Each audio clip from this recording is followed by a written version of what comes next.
And we're live in 5, 4, 3, 2, 1.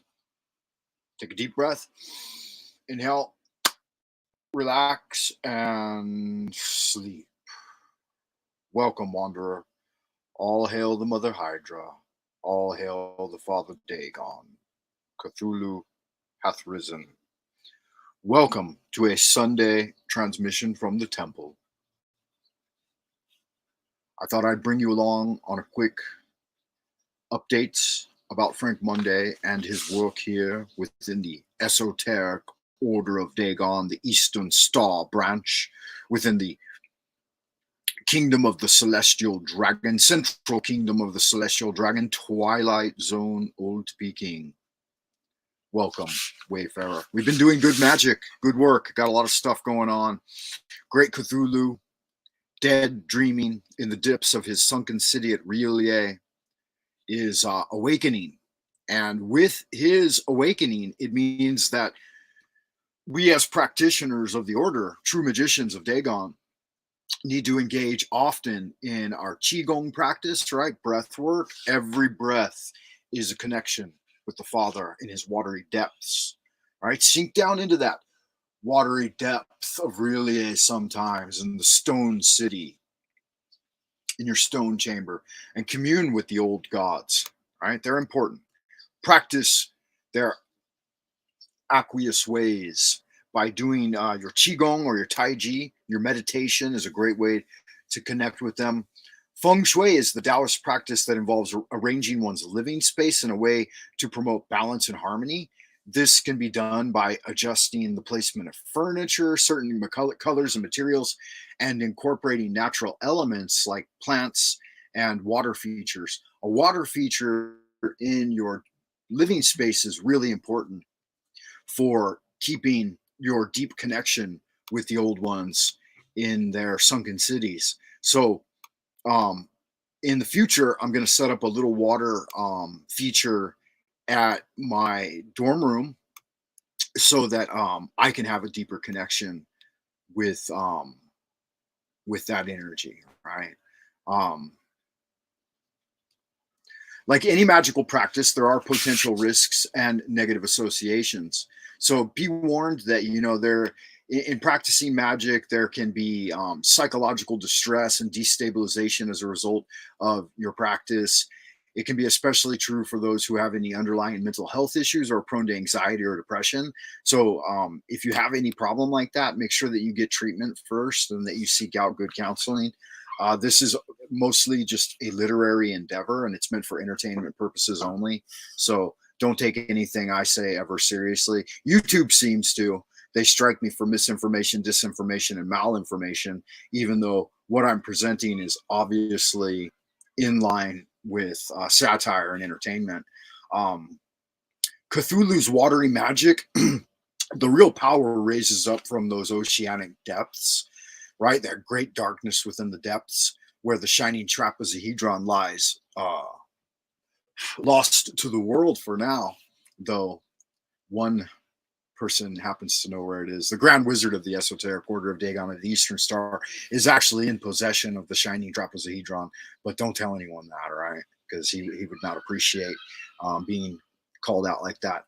But number one, the techniques to achieve desired outcome are sigilization. So a friend recently asked me about sigilizing, and I'm going to get more into it in coming videos. So it's a technique that involves creating unique sigils based on the elder sign and combining letters from any of the old language, Etruscan, Hebrew, Chinese, Aramaic, whatever language you prefer. You can use those and symbols into a single design, right? We know from Austin Osman Spar that he boiled down this essential method and charging it, right?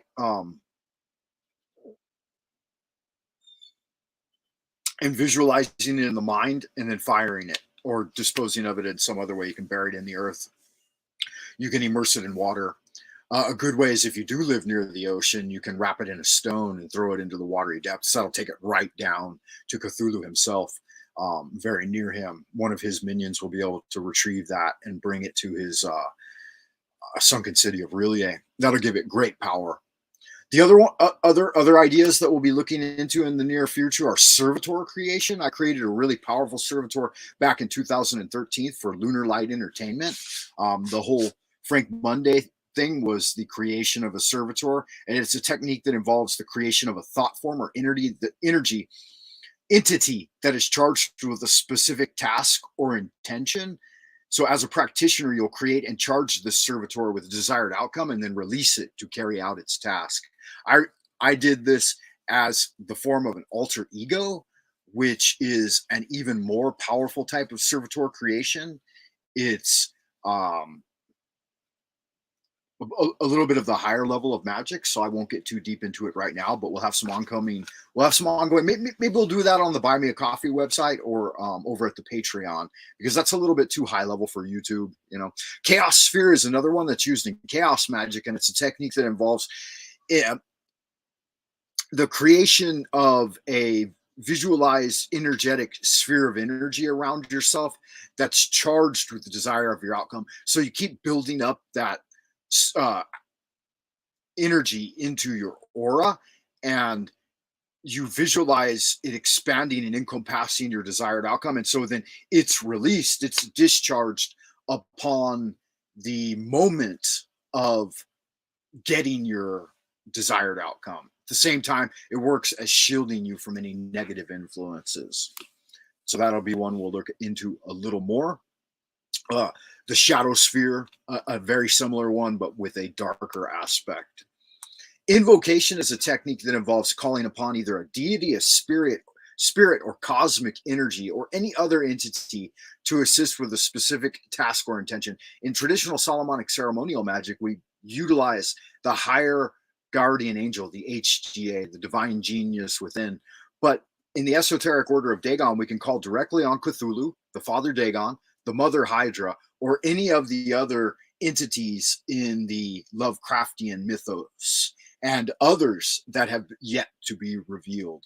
So they will help the practitioner by you can contact them. They'll help the practitioner with a specific task or intention, but you can get in contact with them through the use of ritual or meditation to invoke the entity and then ask for their assistance in achieving your desired outcome. These are not demons. We're not working with demons. In Solomonic magic, we work with the demoniacal forces of the mind.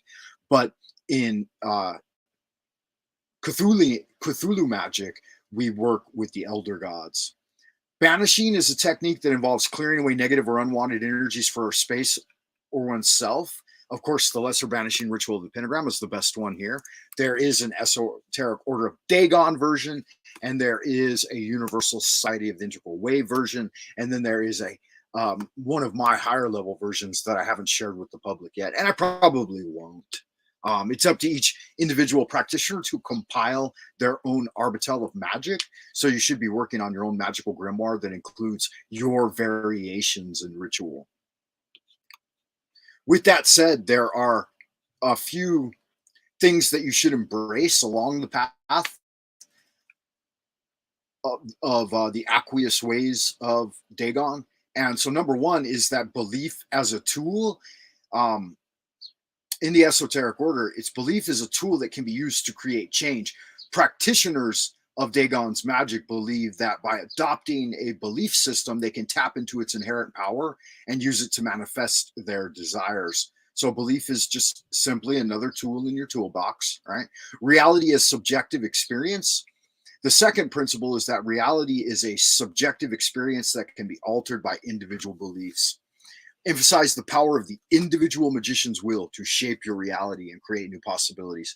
Paradigm shifting is important. This involves adopting new belief systems and experimenting with different techniques in order to create new possibilities and achieve desired outcomes. Experimentation, practitioners try to experiment with different techniques and approaches in order to find what works best for them.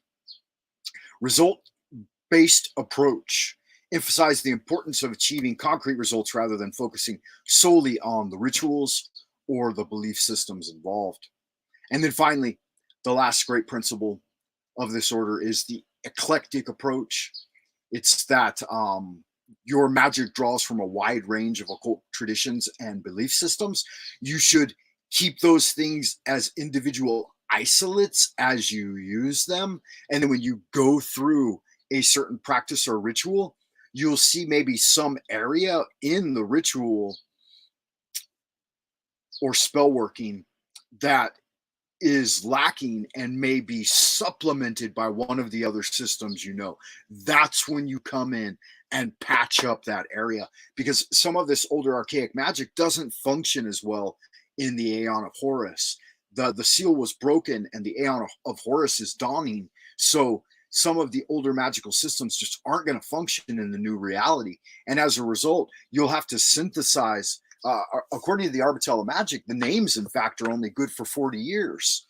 So you're going to have to get to work and find your own names and make your own spells and do your own rituals and stuff. So all this, that's the great work, is compiling your own Arbitel of Magic. So keep that in mind. This demonstrates that we're focused on individualism, experimentation, and a results-based approach. Practitioners should embrace their own unique belief systems and experience with different approaches in order to achieve their desired outcomes. With that said, we need a platform with which to talk about any magical work that you're doing. And so that's where the Lunar Light Entertainment Discord comes in. Make sure you go to the About section of this page and check for the Lunar Light Entertainment Discord. Join me over there. I'm the only one talking in there. There's about, I guess there's about 15 or 20 people that have joined, but I'm the only one that actively contributes to it so far. So we need some more active members in there. Thank you for that. Make sure you check me out on www.buymeacoffee.com/Frank Monday. Pull something in the tip jar to keep, if you appreciate this work, if you feel like you've ever benefited from any of the videos I've ever made, that'll keep the channel bumping along. That'll keep the lead in my pencil, as it were, and my nose to the grindstone, right? Some of that good old Colombian Supremo. Next thing you know, I'll be hanging out on Pennsylvania Avenue. With the real guys that know all about that stuff. I love y'all, good looking, sexy people out in Happy Land. Stay well and keep doing good magic. Until next time. Bye for now.